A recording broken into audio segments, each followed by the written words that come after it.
los descendientes de Esaú. Entonces el comportamiento de los de Esaú pues fue distante al que quería Dios, un pueblo, una nación, como se describe en el Antiguo Testamento, una nación que conocía, como la conocía Jacob, las promesas de Dios, conocían la palabra de Dios, sabían lo que tenían que hacer, pero desde lo más profundo del corazón de los edomitas, los descendientes de Esaú, hicieron completamente lo que no deberían de hacer. Y bueno, vamos a leer el versículo 15. La Biblia dice: porque cercano está el día de Jehová sobre todas las naciones. Como tú hiciste será contigo, tu recompensa volverá sobre tu cabeza. De la manera que vosotros bebisteis en mi santo monte, beberán continuamente todas las naciones. Beberán y se engullirán y serán como si no hubieran sido. Mas en el monte de Sión habrá un remanente que se salve y será santo. Y la casa de Jacob recuperará sus posesiones. La casa de Jacob será fuego, y la casa de José será llama, y la casa de Esaú estopa. Y los quemarán y los consumirán, ni aun resto quedará de la casa de Esaú, porque Jehová lo ha dicho. Verso 19. Y los del Negev poseerán el monte de Esaú, y los de la Cefela a los filisteos. Poseerán también los campos de Efraín, y los campos de Samaria y Benjamín a Galaad. Y los cautivos de este ejército y los hijos de Israel poseerán lo de los cananeos hasta Serepta. Y los cautivos de Jerusalén que están en Sefarad poseerán las ciudades del Negev. Y subirán salvadores al monte de Sión para juzgar al monte de Esaú, y el reino será de Jehová. Vamos a orar. Padre, en el nombre del Señor Jesucristo, hoy delante de ti nos ponemos en tus manos, plenamente convencidos en el poder que hay en tu palabra. Es nuestra oración que tu Santo Espíritu penetre hasta lo más profundo de nuestro corazón, que hable a nuestra mente, a nuestro corazón, que siga iluminando a fin de ver tu palabra, vivirla, aplicarla y seguir exaltando y glorificando tu santo monte, tu nombre. Papito, te alabamos, te bendecimos, te damos gracias por esta libertad que tenemos de abrir la Biblia. Te damos gracias, Señor, porque es nuestra oración que tú sigas ampliando tu iluminación en nosotros para seguir creciendo, y no únicamente para ello, sino para glorificar tu santo nombre. Te alabamos, te bendecimos, te damos gracias, porque creemos que todo espíritu ajeno al tuyo, tú lo atas, tú lo reprendes, en el precioso nombre que es sobre todo nombre, Cristo Jesús. Amén. Una de las cosas que pudiera perder una persona sin Cristo, independientemente de la sabiduría, es la conciencia de que todo lo que siembra lo va a cosechar. Una persona carente de la palabra de Dios puede ejercer alguna cuestión en la que pudiera pensar nada va a suceder. Una persona sin Cristo puede decir: puedo vivir en esta vida sin llegar a afectar a nadie, solamente me afecto yo o hago esto. Pero la Biblia dice que todo lo que el hombre siembra lo va a cosechar. Recordamos entonces al inicio de esta exposición de la palabra de Dios que tanto Esaú como Jacob, los dos conocían las promesas de Dios. Los dos conocían lo que Dios quería para su pueblo. Uno y otro eligieron de manera personal, desde lo más profundo de su corazón, o aceptar a Dios o rechazarlo, aceptar sus promesas o rechazarlas. Bien dice la palabra de Dios en el libro de Génesis que en el vientre de su madre había dos naciones, estaban contendiendo. Es la misma historia la que nos dice que esas dos naciones que iban contendiendo, uno de ellos, Esaú, que peleaba desde el vientre con Jacob. Aún Jacob, lo tramposo, lo mentiroso, lo sarcástico que pudiera ser, inclinó su corazón en un tiempo, ¿verdad?, que estaba a solas con el Padre Celestial. El ángel se le aparece para muchos estudiosos de la palabra de Dios fue su nacimiento en Cristo o fue el nacimiento para Dios.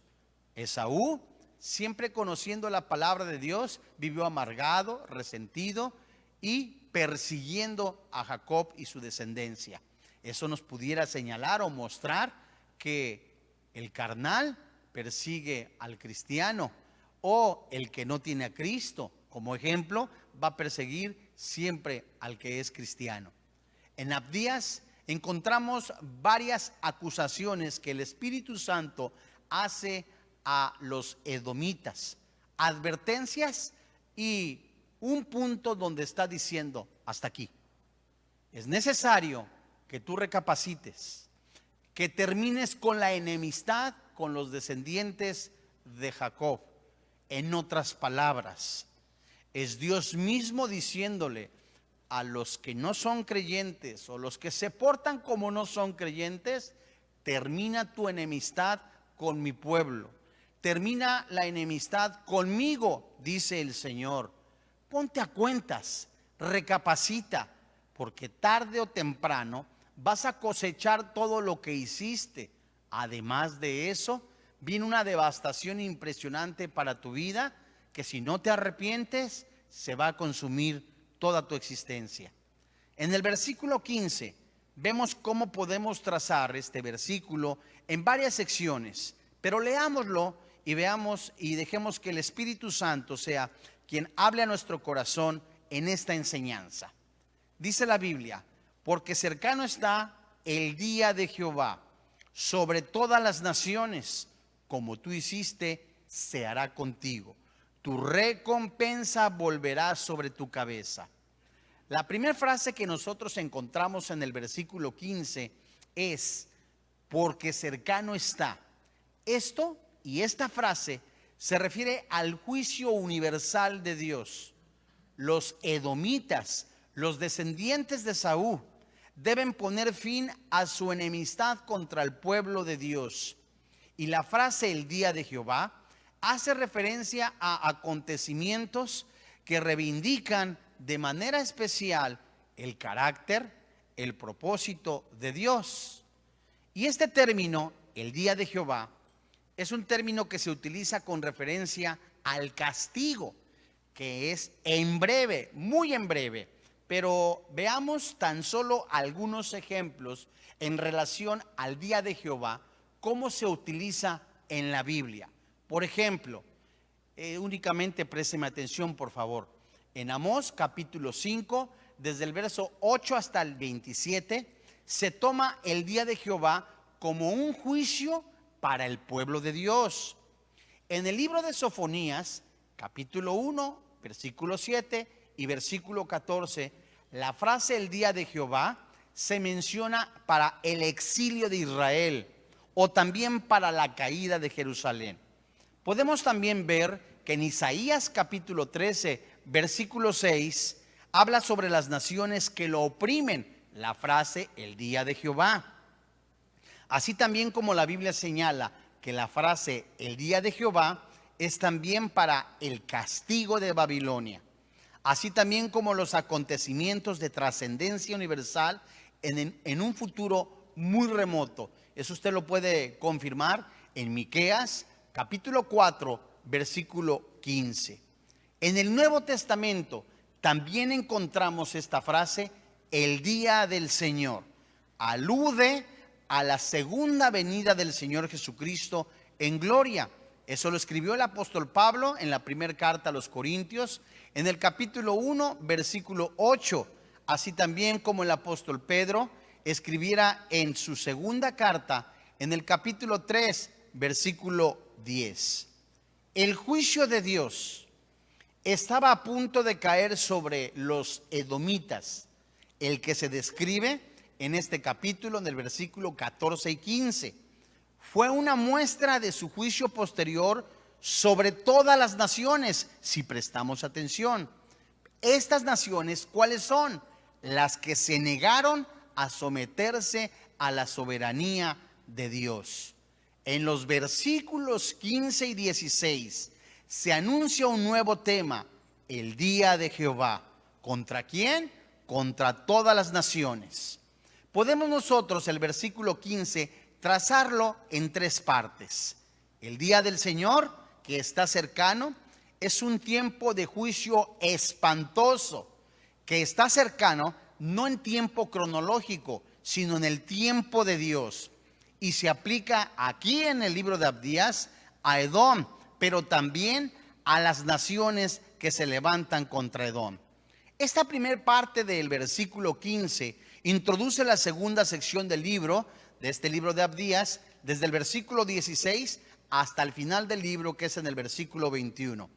El profeta, por segunda parte de este versículo, el profeta toma el principio básico del antiguo Israel y del sistema judicial de Judá. Encontramos pues en este versículo 15 que la frase sobre todas las naciones, como tú hiciste, será contigo. Este castigo se basará en el principio de la justicia retributiva. Este es el criterio que suelen reflejar los textos proféticos con relación al castigo. La correspondencia entre las fallas y el castigo pone de manifiesto el castigo que es justo y merecido. Este principio de retribución, que también se traduce principio de pago, se cita muchas veces en el Antiguo Testamento. Podemos citar Levítico, capítulo 24, versos 16 al 22, así como el libro de Éxodo, capítulo 21, verso 23 al 25, como podemos nosotros leer también en Deuteronomio, capítulo 19, versículo 21. Ahora, esta frase que estamos leyendo se refiere a un término aplicado a los edomitas y a las demás naciones. Pero si nosotros revisamos desde el versículo 1 hasta el versículo 14, encontramos las acusaciones, el comportamiento, las acusaciones contra los edomitas. Vemos idolatría, prostitución espiritual, vemos inmoralidad, vemos el sarcasmo que hacía este pueblo edomita. En el momento que necesitaba la ayuda Jacob, sus descendientes, hablo de la nación, ellos se prestaron con los babilonios para robar, mentir, aprovechar que estaban en una situación lastimosísima el pueblo de Dios, los israelitas, y en lugar de ayudarlos, en lugar de ser de bendición, se aliaron con los babilonios.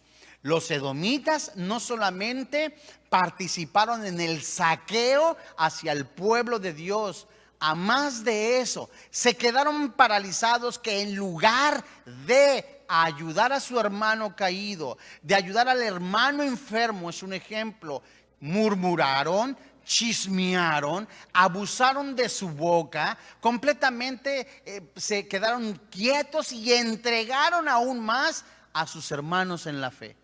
Esto es inconcebible.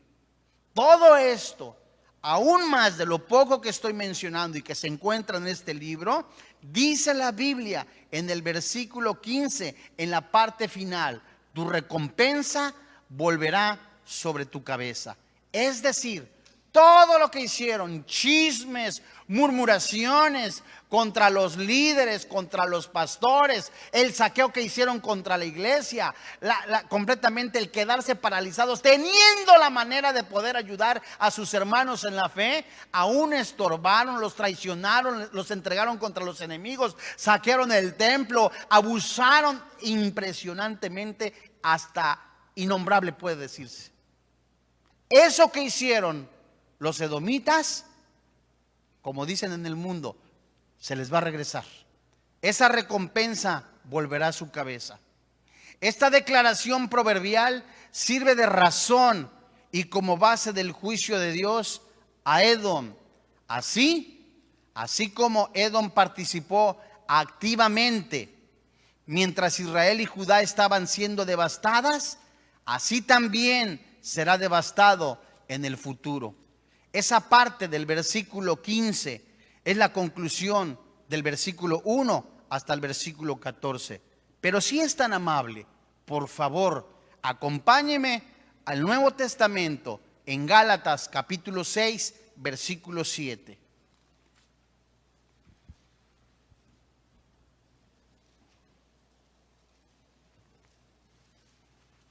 Es impresionante, los edomitas, te vuelvo a decir, conocían las bendiciones, conocían las promesas, como las conocían también los de Judá. Eran hermanos los descendientes, ¿verdad? Esaú y Jacob, las dos naciones. Y toda la vida, ¿verdad? Varios capítulos de Génesis nos mencionan cómo los de Esaú persiguieron a quienes, a los de Jacob. Y es impresionante que ellos se sentían seguros por la pensión que tenían, son ejemplos, por el cheque que recibían al mes, por el dinero que tenían, por el lugar donde vivían. Su seguridad de los edomitas estaba cimentada en un lugar donde aparentemente era difícil penetrar. Era un lugar donde estaban cuevas, había un fuerte ejército, seguridad. ¿Quiénes eran los consejeros de los edomitas? Nada más ni nada menos que los orientales, raíces egipcias, como algunos que se dicen cristianos, que creen que por lo que tienen, por la seguridad que tienen en sus bienes materiales, van a permanecer toda la vida, y se burlan de los demás cristianos, murmuran de los demás cristianos, en lugar de temer a Dios. Y Pablo advierte a la iglesia en Galacia de manera universal que todo lo que el hombre siembra, lo va a cosechar. Y el Espíritu Santo estaba hablando a los edomitas. Todo lo que hiciste, tu burla, el saqueo, el chisme que infundaste sobre el pueblo de Dios, aún más te aliaste con los enemigos, aún más en lugar de ayudarles, murmuraste y te burlaste de ellos. Te jactabas, querías ser el 5 estrellas, únicamente querías ser el reflector para ti, y en lugar de humillarte, aplastabas a tu hermano caído. Todo eso que estás haciendo, dice el Espíritu Santo, se te va a regresar, porque eso sembraste. Y fíjate lo que dice Gálatas capítulo 6, versículo 7. No os engañéis, ¿qué dice la Biblia? Dios no puede ser burlado, porque todo lo que el hombre sembrare, ¿qué dice la Biblia? Eso también segará. Versículo 8. Porque el que siembra para su carne, de la carne segará, ¿qué? Corrupción. Mas el que siembra para el Espíritu, del Espíritu segará vida eterna. No nos cansemos pues de hacer el bien, porque a su tiempo, ¿qué dice la Biblia? Segaremos si no desmayamos. Así que según tengamos oportunidad, ¿cómo dice el versículo 10? Hagamos bien a todos, y mayormente, ¿a quién? ¿Mayormente a quién? Y los de Esaú, los descendientes de Esaú. Es increíble que teniendo la oportunidad los descendientes de Esaú, teniendo los medios financieros, teniendo el tiempo, lo único que se dedicaron fue a hablar mal de sus hermanos. Se dedicaron únicamente, ¿qué? A hostigarlos, a burlarse. Y esto es impresionante. Y eran hermanos. Esaú y Jacob eran hermanos. Los dos, te lo vuelvo a decir por tercera vez, conocían la palabra de Dios, y el Espíritu Santo nos está diciendo que hay personas que conocen la palabra de Dios, hay personas que conocen las Escrituras, hay personas que conocen intelectualmente la Biblia, y ven un espacio aparentemente vacío, y en lugar de bendecir, quieren aprovechar el momento para saquear, como Esaú y sus descendientes, los edomitas. ¿Habráse visto tal descaro? A ver qué saco de aquí, a ver qué me robo, a ver qué hay de mal acomodado para yo entonces sacarlo. ¿Qué acaso no han visto mis talentos, que canto mejor como Pavarotti? Entonces lo único que estás buscando es el reflector. Es impresionante. Vayamos a Romanos, capítulo 1.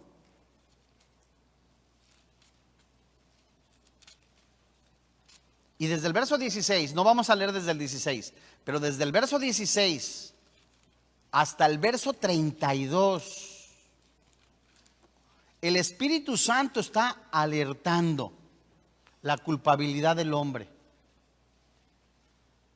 Y 3 veces, por lo menos 3 veces, el Espíritu Santo menciona la frase: Dios los entregó. Y Dios siempre, siempre, siempre, siempre, siempre habla antes de tiempo. Siempre.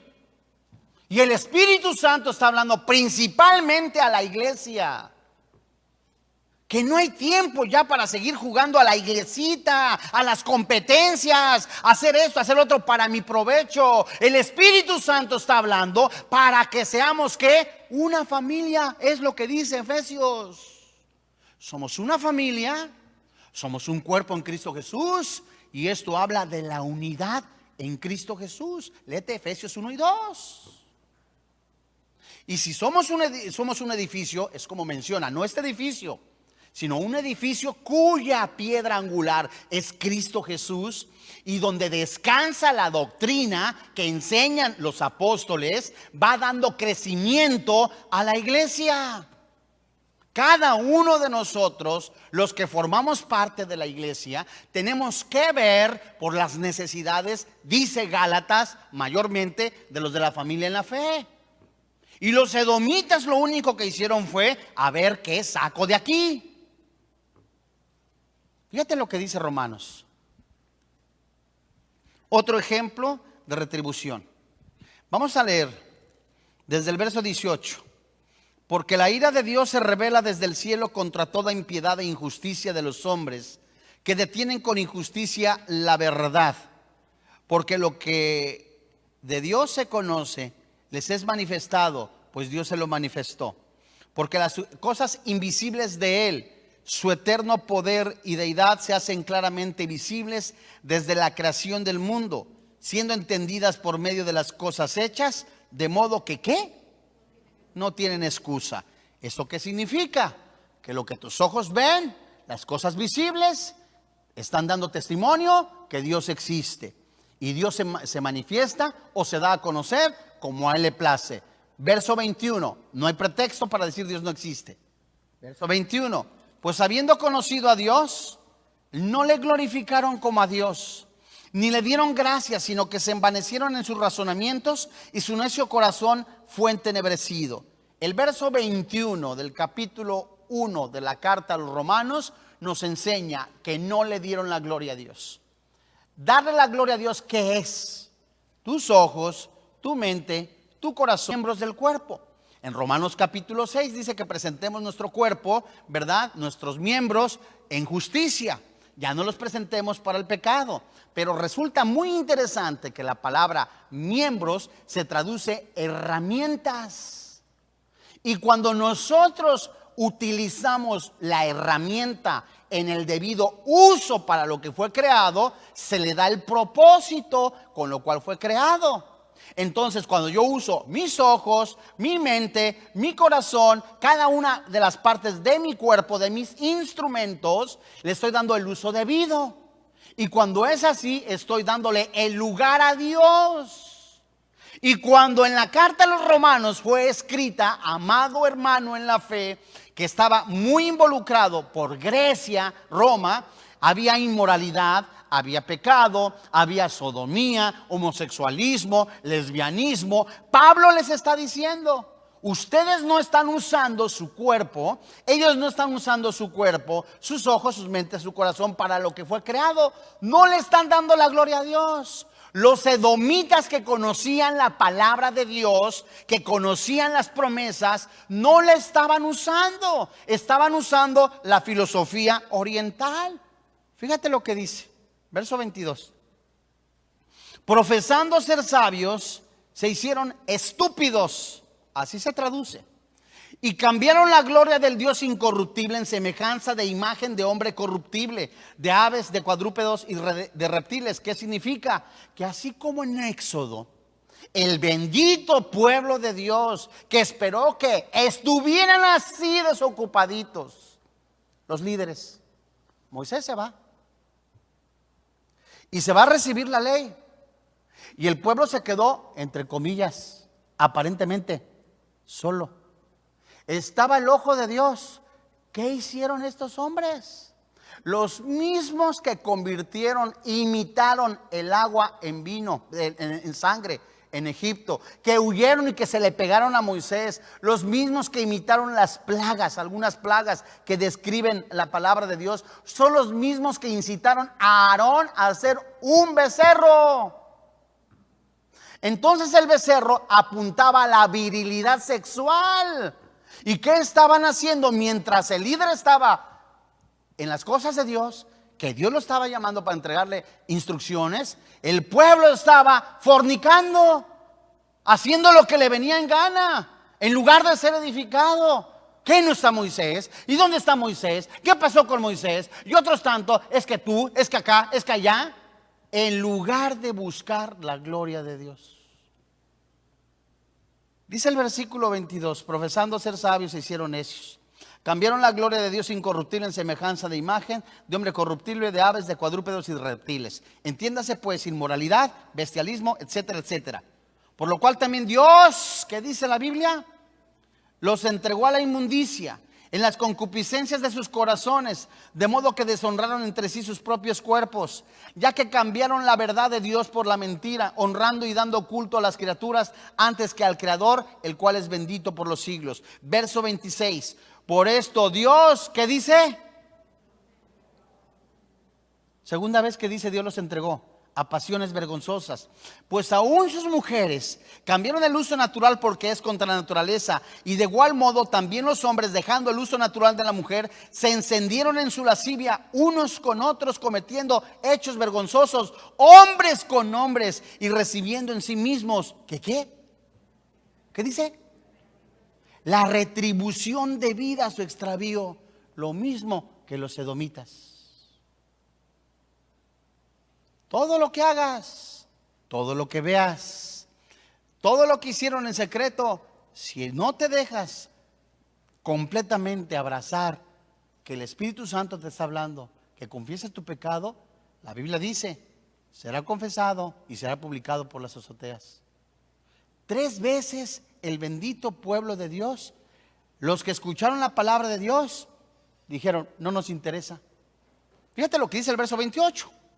Y como ellos no aprobaron tener en cuenta a Dios, no aprobaron tener en cuenta a Dios. Si eres estudioso de la Biblia y ves el libro de Abdías, allá como por el versículo 15, donde habla de los sabios que iba a destruir Dios, ellos, los edomitas, a quienes es dirigida la carta a los romanos, tajantemente el Espíritu Santo está diciendo que no aceptaban la sabiduría de Dios. Dice el versículo 28, como ellos no aprobaron tener en cuenta a Dios, Dios los entregó a una mente reprobada para hacer cosas que no convienen, estando saturados, atestados de toda injusticia, fornicación, perversidad, avaricia, maldad, llenos de envidia, homicidios, contienda, engaños, malignidades, murmuradores, detractores, aborrecedores de Dios, injuriosos, soberbios, altivos, inventores de males,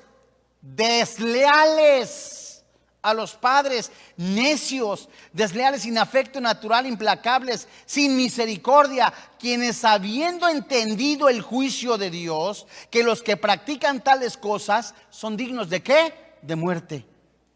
No solo esto lo hacen, sino que se complacen con lo que las hacen. Y el bendito pueblo edomita sabía. Y estaban ellos como si nada, se sentían en la cúspide. Yo ahorita estoy en mi año, en mi época, ando viajando, comiendo y bebiendo. El Señor, ay, cuando tenga tiempo, servir, pues en algún momento, ¿verdad? Dios estaba en último lugar en sus vidas. Abdías capítulo 1, versículo 16. Todo lo que los edomitas sembraron, iban a cosechar. Abdías 1:16. Dice el verso 16: de manera que vosotros bebisteis en mi santo monte, beberán continuamente todas las naciones, beberán y engullirán y serán como si no hubiesen sido. Numerosos textos proféticos coinciden con este de Abdías, el que estamos estudiando, en considerar a las demás naciones enemigas de Dios de Israel, criaturas excluidas del pacto de salvación, a quienes les aguarda la ira abrasadora del santo juez y creador. Otros textos proféticos, en cambio, anticipan que las naciones vendrán a Sión y se reunirán al pueblo de Dios, amados hermanos en la fe. La frase en el versículo 16 que trata sobre el juicio de Dios a todas las naciones puede trazarse en dos partes y a continuación vamos a estudiarla. De manera que vosotros bebisteis en mi santo monte. ¿Qué significa eso? Esta palabra beber, y acotando o añadiendo la palabra comer, eran parte del sello de las alianzas hechas entre las naciones antiguas. Probablemente Abdías se refiere a que Edom traicionó a Israel y a Judá, aun cuando había hecho un pacto con Israel en el monte de Sión, sellándolo con bebida, con comida durante los siglos 10-9 antes de Cristo. Y eso lo puedes ver en la segunda carta a Samuel, en el capítulo 8, desde el verso 13 hasta el verso 14. Puedes leerlo también en el segundo libro a los reyes, en el primer libro a los reyes, en el capítulo 11 hasta el capítulo 22. Ese pacto que hicieron los edomitas con Judá, lo hicieron también y fue confirmado y establecido, y lo describe Jeremías en el capítulo 27. Pero Abdías extiende la referencia a todas las naciones que también fueron aliadas de Israel y Judá durante el tiempo de aflicción, siguiendo la metáfora frecuente en la profecía de beber la copa de ira de Jehová, es decir, yéndolo y deshebrándolo más despacito.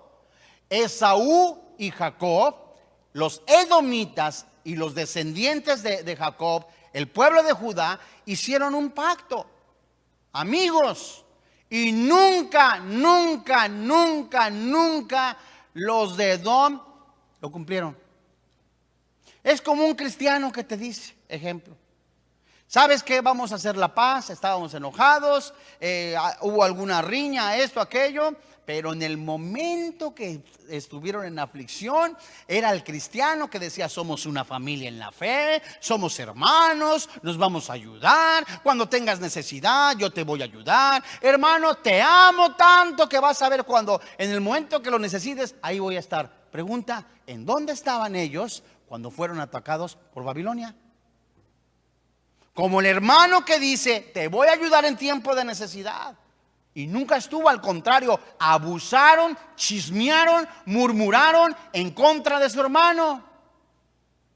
Abdías hace referencia probablemente a la destrucción de Jerusalén, sí, como parte del juicio de Dios sobre su pueblo que había pecado, sí, pero también es una advertencia para los edomitas y a las demás naciones que serán juzgadas por Dios por su traición.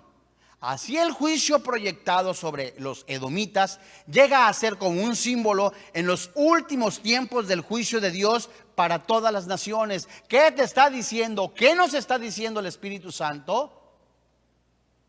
Que preparémonos. El Espíritu Santo está diciendo: te has comportado mal con tu hermano, has sido traidor, has sido desleal.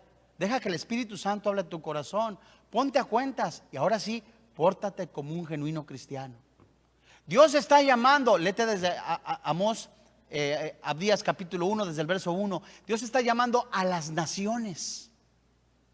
Y viene un juicio, ¿contra quién? No contra el pueblo de Dios, sino contra las naciones enemigas del pueblo de Dios. ¿Quiénes son los que son enemigos del pueblo de Dios? Todo aquel que no ha aceptado a Cristo como su Señor y como su Dios. Todo aquel que rechaza a Jesús como el Mesías prometido. Y todo aquel que va en contra de los cristianos, de los hijos de Dios. Beberán continuamente todas las naciones. Beberán y engullirán y serán como si no hubieran sido. Este juicio incluye a todas las naciones. Todos beberán de la copa de la ira de Dios. De este modo, el versículo 16 muestra que el juicio de Dios sobre los edomitas es uno de los aspectos del día del Señor, que había llegado a su pueblo y que llegará a todas las naciones de la tierra, convirtiéndose así en un mensaje profético. Y a partir de los siguientes versículos amplía el oráculo de condenación sobre los edomitas y la salvación del pequeño remanente de Israel a través de los conceptos teológicos: monte de Sión, Esaú, remanente y ningún remanente. Amados hermanos en la fe, haciendo un breve paréntesis, estamos viendo que el mundo se está colapsando. La semana pasada un predicador muy famoso, prestigiado y serio, mencionó en su discurso, en su ponencia bíblica: está lista la plataforma para el anticristo. Y en lugar de decir, Dios mío, es tiempo de predicar la palabra de Dios. ¿Cuánta gente no conoce del Señor? Es tiempo urgente, amado hermano en la fe, de que se prediquen las buenas nuevas. Te vuelvo a decir, no es tiempo de jugar a la iglesita, de a ver en dónde me coloco para ganar y hacer esto. No, es tiempo de salvar almas. Y muchos que están en la iglesia están comiendo palomitas y tomando gaseosa, porque están centrados en sí mismos. Están centrados nada más en comer y beber, como en los días de Noé. Comían y bebían, se casaban y se daban en casamiento. ¿Has visto por la necesidad de tu pastor? ¿Has visto por la necesidad de tus hermanos en la fe? ¿Has predicado el evangelio de salvación? ¿Has esperado el momento para hablar de las buenas nuevas, de que Jesús es el camino, la verdad y la vida? No, es urgente entonces que lo hagas ya. Esa es la fe que nosotros predicamos, que si confesares con tu boca que Jesús es el Señor, que Dios le levantó de entre los muertos, la Biblia dice, eres salvo, hay perdón en la sangre de Jesús. Los borrachos, los adúlteros, los maldicientes, los estafadores no heredan el reino de los cielos. La única esperanza que hay para el ser humano es Jesucristo. Él es el camino y la verdad y la vida. Él es la fuente de salvación. Él es el único. No hay otro nombre dado a los hombres en que podamos ser salvos. El apóstol Pablo dijo de una manera hermosa, como si fuera un himno: qué privilegio es conocer y predicar la palabra de Dios. Es un ejemplo el apóstol Pablo para muchos de nosotros de predicar el evangelio. Abdías 1:17. Sigue en lo tuyo. Sigue comiendo gaseosa, tomando gaseosa. Sigue como vas. Sigue centrado en ti mismo. Sigue fornicando. ¿Sabes qué? Si has decidido, como dice Apocalipsis, si has decidido, ¿sabes qué? Vivir en el lodo o vivir para Cristo Jesús, pero defínete, no hay términos medios. Abdías 1:17. Mas en el monte de Sión habrá un remanente que se salve, será santo, y la casa de Jacob recuperará sus posesiones. Este versículo señala que aquellos que escapen constituirán un remanente santo que capacitará a la casa de Jacob a retomar las posesiones perdidas. El remanente de Israel se establecerá sobre el monte de Sión, que en la visión mesiánica se presenta como inviolable y la santa casa de Dios. Amados hermanos, preparémonos para nuestro corazón. Los días, el día y la hora, nadie la sabe. Pero velemos, oremos. Los días están siendo acortados y me refiero, el tiempo está cerca. Abdías 1:18. La casa de Jacob será fuego, la casa de José será llama, la casa de Esaú estopa, y los quemarán y los consumirán, ni aun el resto quedará de la casa de Esaú, porque Jehová lo ha dicho. ¿Qué significa? Los de Esaú, ¿verdad? Los edomitas confiaban en sus casas, vivían en las cuevas, en los montes, tenían un ejército. No nos pasa nada, tenemos suficiente dinero, tenemos un seguro, tenemos aquello. No te estoy diciendo que no seas previsor. El Espíritu Santo te está diciendo: no confíes en tus bienes materiales, porque no te lo vas a llevar. Nunca se ha visto, ¿verdad? Que vaya un cortejo fúnebre y que por lo menos pase ahí por los tacos y diga, deme 10 para llevar. Jamás. Ni tampoco diga, ay, se me olvidaron las escrituras y regresen al muerto. Jamás. Todo lo que estás viendo tus ojos va a arder, de acuerdo a lo que dice Pedro, para hacer un planeta completamente nuevo. Y los quemarán y los consumirán, ni aún el resto quedará de la casa de Saúl, porque Jehová lo ha dicho. Esta segunda parte del verso destaca que ningún solo sobreviviente quedará de la casa de Saúl, y no quedará ningún remanente que escape. Es decir, aquí el profeta Abdías opone al monte de Sión como la casa de Dios, a casa de Saúl como la casa de perdición, y remanente a Israel que se salve, a ningún remanente, mostrando cuán cierto es el principio de retribución mencionado en el versículo 15. Todo lo que el hombre siembra, lo va a cosechar. Hay dos cosas que hay que resaltar en estos versículos: la distinción que Abdías hace de la casa de Jacob y la casa de José, para señalar la concepción de Israel centrado en Jacob, y especialmente las tribus de José, es decir, Efraín y Manasés.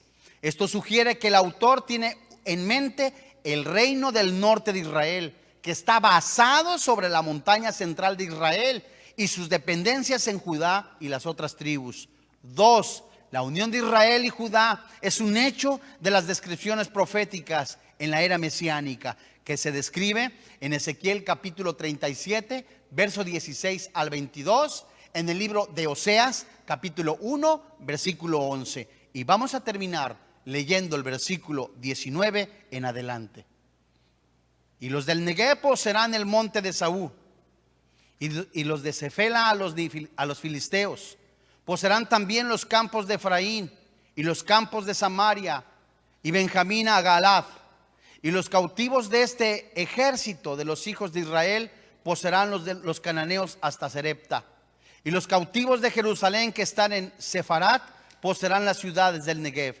Los versículos 19 y 20 explican en la recomposición de las posesiones geográficas saldrán beneficiados los hijos de Israel, y que la restauración de Judá incluirá una expansión de sus territorios.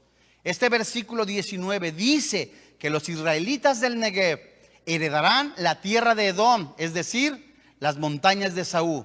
El Negev es la región desierta del sur de Judá, que fue con frecuencia el blanco de los ataques y abusos edomitas. El verso 19 dice que los israelitas del pie de las montañas ocuparán la costa plana conocida como la tierra de los filisteos. Cefela es la región montañosa baja al suroeste de Judá. El versículo 19 también declara que el Negev y Cefela también poseerán el antiguo territorio del reino del norte, es decir, Efraín y Samaria, así como el Negev y la Cefela fueron parte del reino de Judá. El versículo 19 también dice que los de Benjamín poseerán Galaad, refiriéndose al territorio al este del río Jordán, que fue asignado a la media tribu de Manasés, Rubén y Gad. Benjamín está lejos de Galaad y tendrá que viajar a través de Samaria y Efraín para alcanzarlo, pero la declaración recuerda la especial relación del benjamita rey Saúl con Jabes de Galaad en el primer libro de Samuel. Primero y segundo libro a los Crónicas identifican continuamente a Judá y Benjamín como las tribus que sobrevivieron a la deportación del reino del norte por Asiria y que constituyen el remanente de Israel en el periodo posterior. Esta declaración refleja la perspectiva del periodo tardío o posterior al exilio, es decir, que Judá y Benjamín juntos verán la restauración de todo Israel en la tierra. El verso 20 declara que los exiliados de esta fortaleza del pueblo de Israel, que son los cananitas hasta Serepta, y los exiliados de Jerusalén que están en Serafat, retomarán la posesión de las ciudades del Negev. Es decir, aquellos del reino del norte de Israel que vivieron en los territorios fenicios y cananitas hasta Serepta, se unirán a los exiliados de Judá que están en Sefarad en posición reinante en el Negev. Aunque en la literatura rabínica se usa Serafat para referirse a España, en el hebreo bíblico puede referirse a Sardis, la capital del antiguo imperio libio, al este central de Turquía, que aparentemente fue residencia de algunos judíos exiliados. También podría ser identificado con la ciudad al este de Asiria. De cualquier forma, este versículo, los versículos 19 y 20, destacan, escucha, cómo los exiliados del pueblo de Israel y de Jerusalén y los que escapen podrán establecerse en las regiones. Es notable que en el escenario articulado en los versículos implica una acción divina en la que la tierra misma llega a ser un agente que vencerá a los enemigos de Israel. En otras palabras, los cascos del Apocalipsis están sonando. En otras palabras, aunque esto, los edomitas, ya fue un juicio, hay una profecía aún sin cumplirse. ¿Cuál es? El retorno del Señor Jesucristo. El retorno del Señor Jesucristo que viene por su santa iglesia y el juicio sobre las naciones. La pregunta es, ¿estás preparado? Verso 21. Y subirán salvadores al monte de Sión para juzgar al monte de Saúl, y el reino será de Jehová. Por favor, te lo suplico, vuelve a leer y a estudiar los versos 19 y 20, porque es la posesión de la tierra prometida, ¿verdad? El verso 21 nos enseña que termina con la profecía y cierra con el mismo tema teológico con que se inició.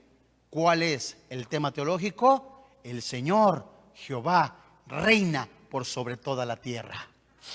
Amén. Es un término empleado, la palabra salvadores, sí, del libro de los jueces, para designar a aquellos jueces que libraron a Israel de la opresión extranjera, de acuerdo a lo que dice Jueces capítulo 2, verso 16, Isaías capítulo 19 y versículo 20. Estos suben desde el monte de Sión, símbolo del reino de Dios, para juzgar a la región montañosa de Saúl, a administrar justicia en el Antiguo Testamento, que tiene idea de gobernar. En otras palabras, así como el Señor levantó jueces para liberar a su pueblo en Números 9:27, también establecerá líderes similares para ayudar a gobernar en el reino milenario. Primera carta a los Corintios, capítulo 6, versículo 2, Apocalipsis, capítulo 20, versículo 4. Para algunos teólogos, escúchame, la frase todos los salvadores apuntan a Jesús como su salvador ideal, que cumple la liberación definitiva del pueblo.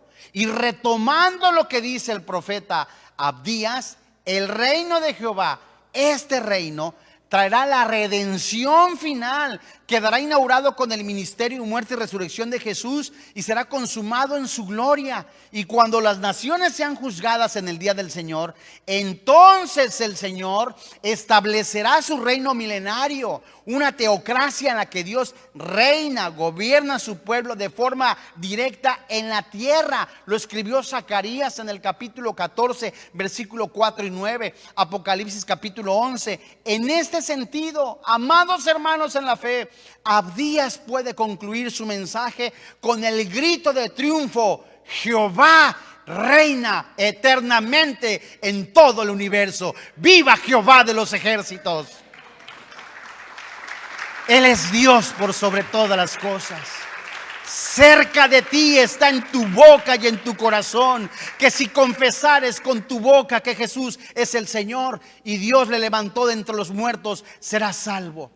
La Biblia dice que los borrachos, los adúlteros, los maldicientes, los estafadores no heredan el reino de los cielos. Por consiguiente, usted es enemigo de Dios. Y Jesucristo vino a este mundo a rescatar, a salvar lo que se había perdido. No hay otro nombre en el que usted pueda ser salvo más que en Jesucristo.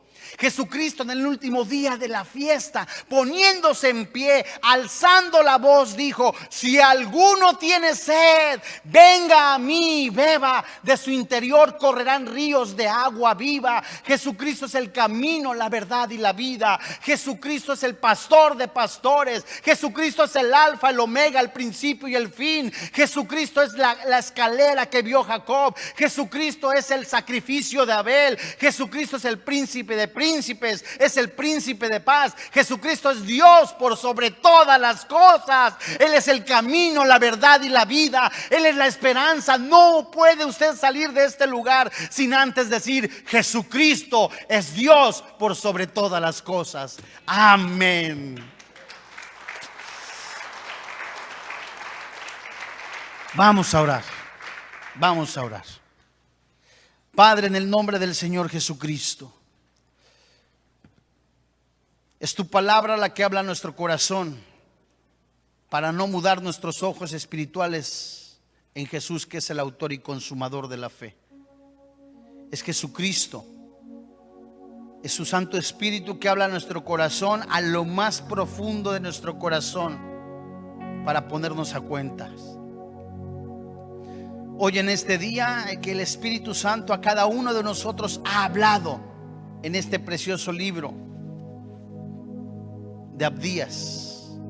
Gracias, porque nos has dado la oportunidad de estudiarlo, escudriñarlo, hablar a nuestro corazón y mostrar nuestra vida, si nos hemos comportado o como Esaú, o como Jacob, como Israel o como Edom. Papá, en esta tarde, como iglesia, como familia en la fe, queremos ponernos a cuenta y que tú hables a cada uno de manera personal con tu Santo Espíritu y confesar nuestro pecado. Hoy en esta tarde, tú traes a nuestra memoria inclusive los pecados ocultos, para nosotros ponerlos en tus pies y confesarlos. Hoy, Señor, te damos gracias,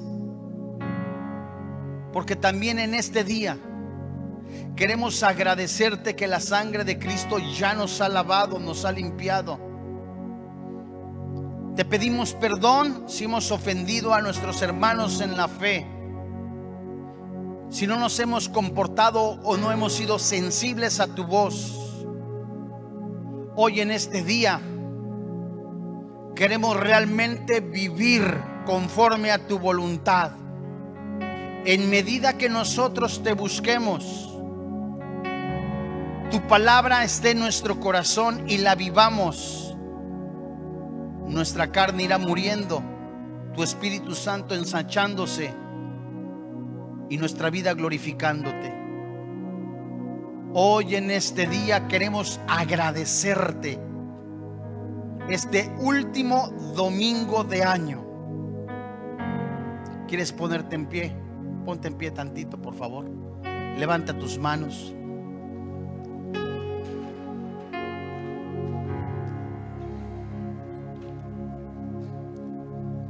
Y antes que todo, queremos orar aún los que nos están viendo por los medios cibernéticos, confirmar esa fe. Queremos decirte, Señor, que creemos que Jesús es el Mesías prometido, tu Hijo. Creemos que la paga del pecado es la muerte y el regalo de Dios es la vida eterna. Hoy creemos que no hay otro nombre dado a los hombres en que podamos ser salvos más que Jesucristo. Creemos con todo nuestro corazón que Jesucristo se puso en nuestro lugar, recibió el castigo que nosotros merecíamos, que Él murió físicamente, pero que el Santo Espíritu de Dios lo levantó de entre los muertos, resucitándolo y a nosotros dándonos una nueva vida en Cristo Jesús. Hoy levantamos nuestras manos dándote la honra y la gloria.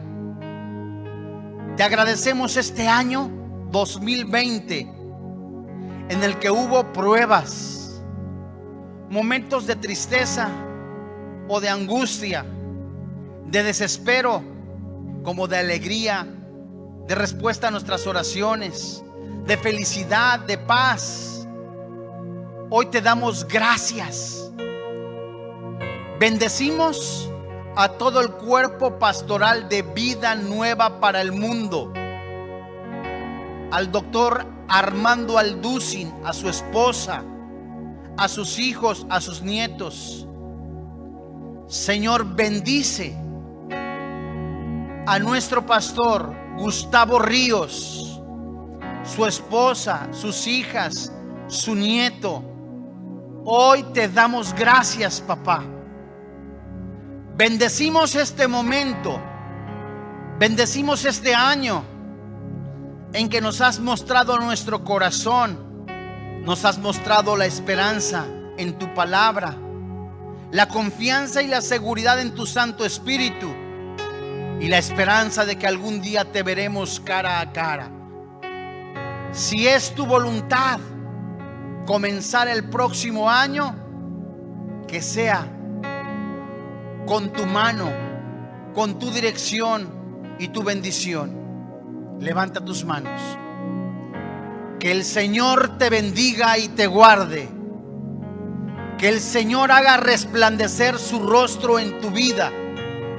Que el Señor bendiga a tu esposa, a tu esposo, a tus hijos, a tus nietos, tu empresa, tus finanzas, tu ministerio, tu corazón.